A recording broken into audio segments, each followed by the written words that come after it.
Welcome to the Tool Review channel, and on today's episode, we are going to be taking a look at the Wiha combination stripping and crimping pliers. That is a relatively new offering from Wiha Tools. Now, these are made in the United States. Their product number is 57814.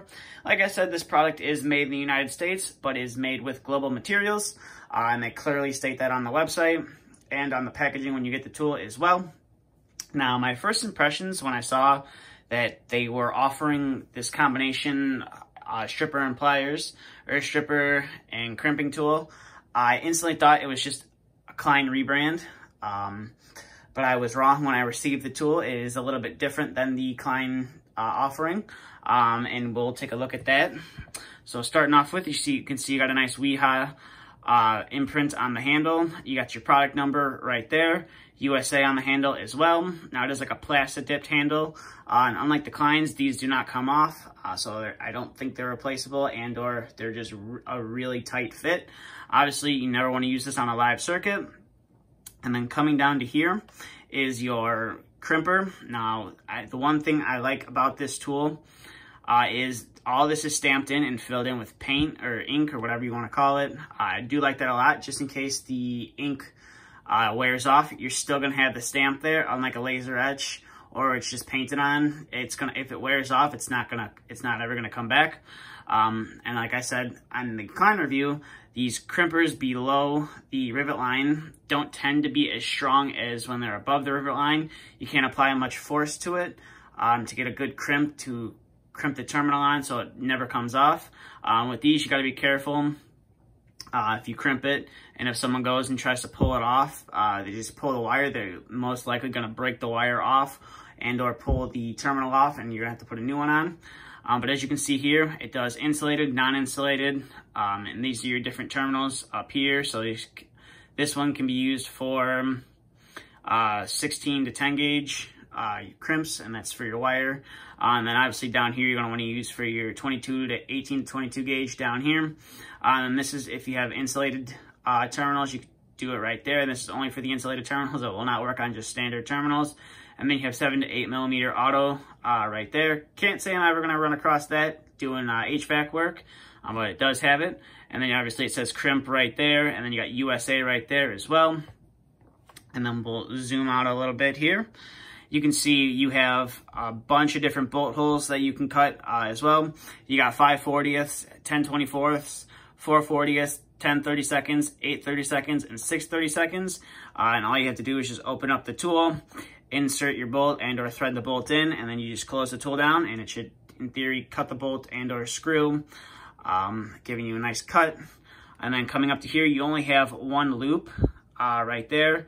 And obviously, this blade on here is a little bit smaller than the one on the Klein tools, but that does allow for a bigger, another extra wire gauge that you can strip. And like I said, it says cut right there and loop right there. And then obviously, on the plier, starting getting closer to the pliers, you can see your stripping holes right here, and it says strip. And this will do from 10 to 22 gauge. And this is on the. This is all stranded. If you wanted to do solid wire, you would just have to subtract 2 from each number in your head, and that'll get you to the right hole to put your solid wire in. And you can see at the top it says pliers, which is nice.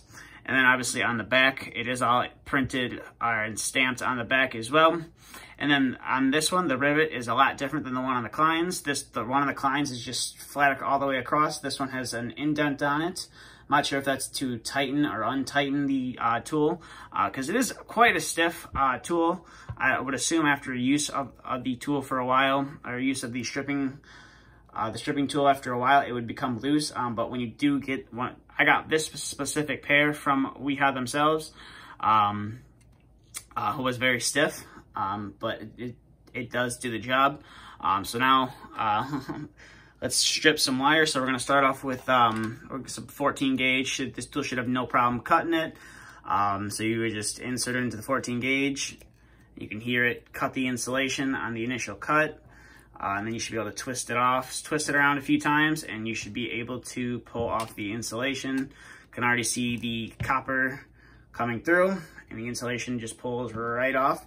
Now, the one thing I somehow forgot to show in all my other wire stripping reviews is that the cutting jaws, you know, don't have a problem cutting the wire off. As you can see right there, it cuts it no problem. So that was 14 gauge, and the insulation on this is THHN. So now we'll bring in some 12 gauge right here, and we'll see how well that they can strip 12 gauge wire. So they cut the insulation. You can hear the sound of it cutting the insulation at first. And obviously you're gonna wanna twist the wire around to further cut the insulation so that you can pull it off without any problem. As you can see right there, it's spinning rather freely. So we should be able to just pull on it and pop the insulation off right there. And as you can see, if the camera will focus, there's not really any damage done to the wire, which is nice. And now we'll move on to 10 gauge. See how well they can do with the 10 gauge wire. So we'll cut the insulation right there, twist it around a few times, and see what happens. Should have no problem doing it. I have all the faith in the world that they will have no problem cutting the insulation off. And as you can see right there, pulls the insulation right off, no problem.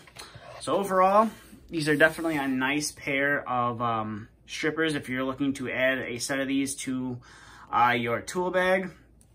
I could definitely recommend you pick up a set of these. They have a no hassle, you know, warranty. So if something does happen to the tool, obviously if you use the tool for a purpose that it's not intended for, they're most likely not going to warranty it. But if the tool breaks and it's, you know, a manufacturing error, the metal breaks, something happens, they should replace it if they are still making the tool. These run, I believe they run about $23 to $25, depending on where you get them. I picked these up from Wiha themselves, but you can also get them from KC Tool, or you should be able to get them. I believe Home Depot has started to carry some Wiha products, and this is one of them that they do carry, I believe. You're not gonna be able to find it in the store. You're gonna have to go and buy it online. Like I said, I bought these straight from Wiha themselves. So it took a couple days for them to process the order and ship it out to me. I think the total, when it was all said and done with tax and shipping, was like $35. So it's not too bad. But definitely if you're looking to add some strippers to your collection and you really need the 10 gauge and not just 12 to 22, highly recommend adding these to your collection or your tool bag, whatever you want to do with them. But that's all I got for this episode. So thank you for watching. If you're new to the channel, please hit the subscribe button. And if you could, please like the video as well. It would help the channel out a lot. But that's all I got for this video today. So thank you for watching and stay tuned for the next video to be uploaded.